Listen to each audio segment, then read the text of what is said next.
ನಮ್ಮ silicon city Bengaluru ನಕಲಿ ಸಿಗರೇಟ್ಗಳಿಗೆ ಅಡ್ಡ ಆಗ್ಬಿಟ್ಟಿದ್ಯಾ?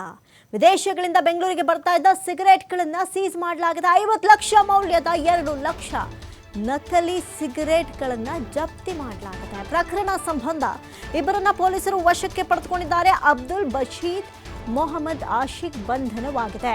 ಕೆಂಪೇಗೌಡ ಏರ್ಪೋರ್ಟ್ ಪೊಲೀಸ್ ಠಾಣೆಯಲ್ಲಿ ಸಂಬಂಧ ಪ್ರಕರಣ ದಾಖಲಾಗಿದೆ. ಇನ್ನು ಸಿಂಗಾಪುರ, ಮಲೇಷ್ಯಾದ ಕೌಲಾಲಂಪುರ್, ಹಾಂಗ್ಕಾಂಗ್ನಿಂದ ಏಕಕಾಲಕ್ಕೆ 50 ಲಕ್ಷ ಮೌಲ್ಯದ ಅಕ್ರಮ ಸಿಗರೇಟ್ ಬೆಂಗಳೂರಿಗೆ ತಂದಿರ್ತದೆ ಇದೇ ಗ್ಯಾಂಗ್. ಇನ್ನು ಏರ್ಪೋರ್ಟ್ ಠಾಣೆ ಪೊಲೀಸರಿಂದ 20 ಕಾಟನ್ ಸಿಗರೇಟ್ ಬಾಕ್ಸ್ ಅನ್ನು ಸೀಸ್ ಮಾಡಲಾಗಿದೆ. ಒಂದು ಕಾಟನ್ನಲ್ಲಿ 10,000ದಂತೆ 2 ನಕಲಿ ಸಿಗರೇಟ್ ಬೆಂಗಳೂರಿಗೆ ತಂದಿದ್ರು.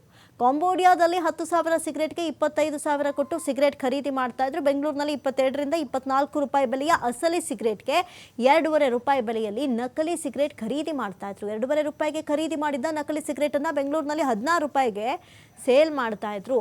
ನಕಲಿ ಸಿಗರೇಟ್ ಜಾಲದ ಬಗ್ಗೆ ಏರ್ಪೋರ್ಟ್ ಪೊಲೀಸರು ದೂರು ನೀಡಿದ್ದ ಅನ್ವೇಷ್ IPR ಸರ್ವಿಸ್ ಸಂಸ್ಥೆ ಖಚಿತ ಮಾಹಿತಿ ಮೇರೆಗೆ ಏರ್ಪೋರ್ಟ್ನಲ್ಲಿ 5ರನ್ನ ವಶಕ್ಕೆ ಪಡೆದಾಗ 50 ಲಕ್ಷ ನಕಲಿ ಸಿಗರೇಟ್ ಸ್ಮಗ್ಲಿಂಗ್ ಮಾಡಿರುವುದು ಬೆಳಕಿಗೆ ಬಂದಿದೆ.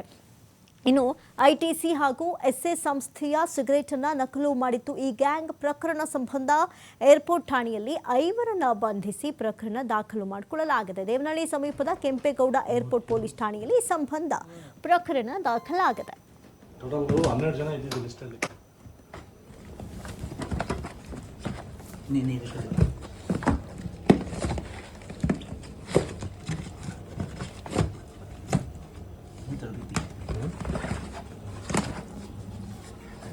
ಆಗ್ಬಿಡಿ ಅಲ್ಲ